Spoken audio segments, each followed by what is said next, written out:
চাওক BJP RSS যেনে ধৰণৰ আমাৰ হিন্দু মুছলমানৰ মাজত বা মুছলমানৰ মাজত ভাগ ভাগ কৰিবলৈ কাৰণে যিটো প্ৰচেষ্টা হাতত লৈছে আমি তেওঁলোকক ছাকচেছ হ'ব নিদিওঁ। আমি ৰাষ্ট্ৰীয় ওলামা কাউন্সিল আজি হুংকাৰ দিছোঁ আমাৰ প্ৰতিবাদ খালি এই চচলৰ পৰা নহয় গোটেই ভাৰতবৰ্ষত প্ৰতিবাদ হ'ব। আমাৰ আইনী যুঁজ হ'ব। মুছলিম পাৰ্চনেল ল বোৰ্ডে এতিয়ালৈকে আমাক অৰ্ডাৰ দিব। তেওঁলোকে কালি প্ৰেছ ৰিলিজ দিছে। আমাৰ প্ৰতিবাদ ইয়াতকৈ আৰু ভয়াৱহ প্ৰতিবাদ হ'ব। এই যিটো জাতিধ্বংসী যিটো আইন এই বিজেপি RSS যিটো বনাইছে আৰু এই অলৰেডি আইনখন উদ্ধ নকৰালৈকে আমাৰ প্ৰতিবাদ চলি থাকিব। আইনখন উদ্ধ কৰিবই লাগিব। এই আইনৰ দ্বাৰা মুছলমানৰ ক্ষতি হ'ব আৰু মুছলমানৰ যিটো সম্পত্তি আছিল এই সম্পত্তি কাঢ়ি নি পেলাই আজি এই আইন অনা মানে কি মুছলমানৰ ভাৰতবৰ্ষত এটিম বনাই পেলাইছে। আজি আমি এটিম হৈ গৈছোঁ। যি স্বাধীনতা আন্দোলনত লাখ লাখ মুছলমান শ্বহীদৰ তেজৰ বিনিময়ত ভাৰতবৰ্ষখন স্বাধীন হৈছিল। আজি সেই স্বাধীন ভাৰতত আমি নিৰাপত্তাহীনতাত ভুগি আছো। আজি মুছলমান নিৰাপত্তাহীনতাত ভুগি আছে। মুছলমানক কি কাঠৰ পুতলা পাইছে নেকি এই RSS বিজেপি চৰকাৰখনে? যেতিয়ালৈকে এই চৰকাৰখন ওপৰে পেলোৱা নহ'ব তেতিয়ালৈকে আমাৰ প্ৰতিবাদ চলিয়ে থাকিব। এই আইন ৰাষ্ট্ৰপতি দ্ৰৌপদী মুৰ্মু ডাঙৰীয়া আনি আমি আহ্বান জনাম যে তেওঁ বিবেচনা কৰিব। যিহেতু এটা আইন গৃহীত হৈ গ'ল তেওঁ বিবেচনা কৰিব, আইনটো উদ্ধ কৰি ল'ব বুলি আমি আশাবাদী। আৰু আমাৰ আইনী যিটো প্ৰক্ৰিয়া আইনী যুঁজ ৰাষ্ট্ৰীয় ওলামা কাউন্সিলে চলাই লৈ যাব। আমি ৰাজপথতো আন্দোলন কৰিম। আমি যিহেতু গণতন্ত্ৰ দেশ গণতান্ত্ৰিকভাৱে যেনেধৰণে আন্দোলন কৰিব লাগে আমি আন্দোলন কৰিম যেতিয়ালৈকে আমাৰ আইনটো তেওঁলোকে উদ্ধ নকৰে।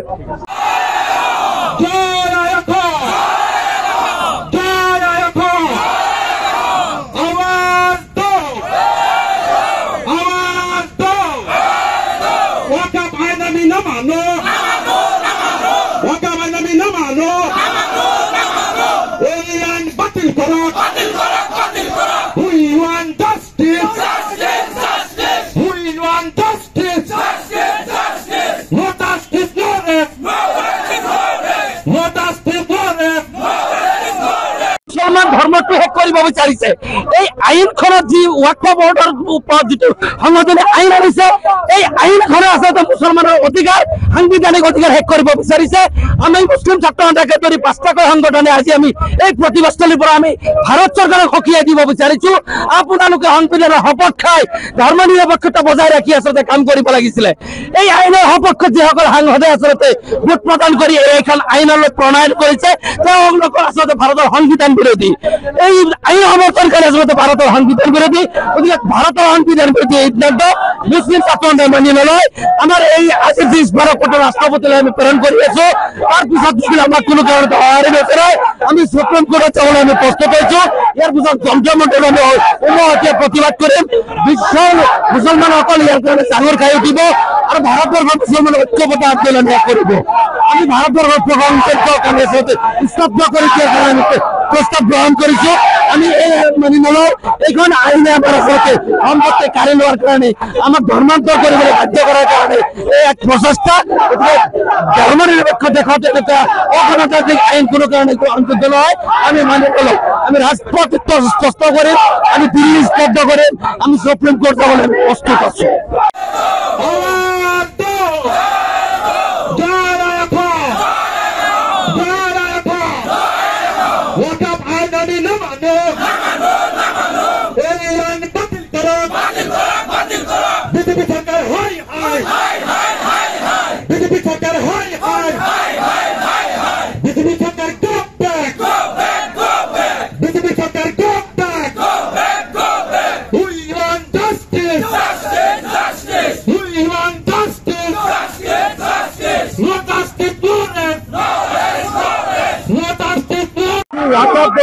আইন আনিছে এই আইনটো সম্পূৰ্ণ মুছলমানক ভংগ কৰাৰ আইন।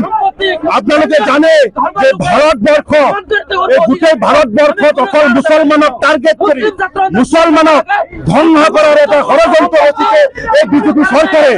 আপোনালোকে জানে যে ভাৰত স্বাধীন হোৱাৰ পিছত আজিলৈকে মুছলমানৰ ইমান ডাঙৰ ক্ষতি কৰিব পৰা নাই যিটো এই আমাৰ এই বিজেপি চৰকাৰে ক্ষতি কৰি আছে। আজি ৱাকাফ বোৰ্ড কাৰ হয়? মুছলমানৰ হয়। ৱাকাফ বোৰ্ডৰ সম্পত্তি ইয়াতে কোনো ৰাজনৈতিক দলৰ বা কোনো ব্যক্তিগত অনুষ্ঠান নহয়।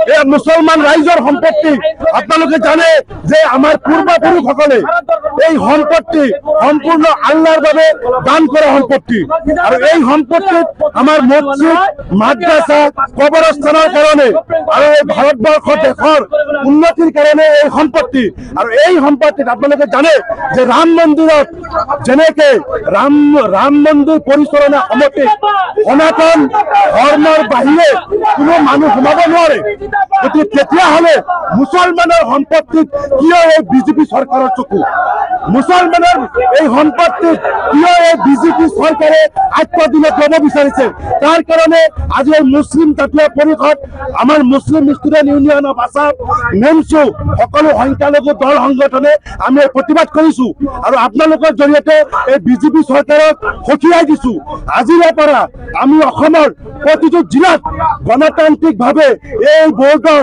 যিটো আইন আনিছে এই আইন বিৰুদ্ধে আমি আন্দোলন কৰিবলৈ সাজু আছো দৰকাৰ পৰে আমি দিল্লীত যাম ৰাষ্ট্ৰপতিৰ ওচৰত যাম দিল্লীত গৈ আমি হাল্লা কৰিম এই আইন কোনো পৰ্যায়ত মানি লোৱা নহ'ব যদি এই চৰকাৰৰ দম আছে যদি এই চৰকাৰক আমি আহ্বান জনাইছো মুছলিম জাতীয় পৰিষদৰ তৰফৰ পৰা যদি মুছলমানক ইমানে বেয়া পায় আপোনাৰ অসম চৰকাৰে পুলিচ দি আমাক চিলাই হত্যা কৰি দিয়ক আমি সাজু হৈ আছো এই মুছলমানৰ এই কাম মুছলমান বিৰোধী এই আইন কেতিয়াও মানি লোৱা নহ'ব এয়া স্পষ্ট কথা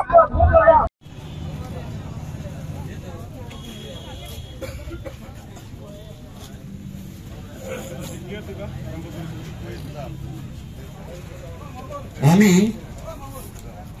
মুছলিম জাতীয় পৰিষদৰ সভাপতি মতিউৰ ৰহমান ডাঙৰীয়াক আসন গ্ৰহণ কৰিবলৈ অনুৰোধ জনাইছো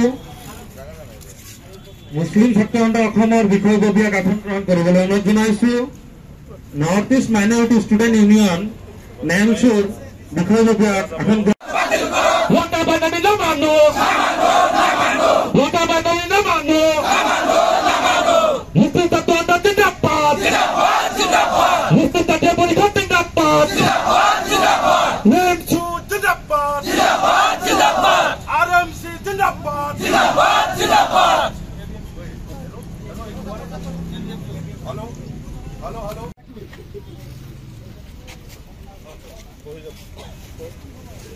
আগে দে মন পছন্দ কৰুন কিন্তু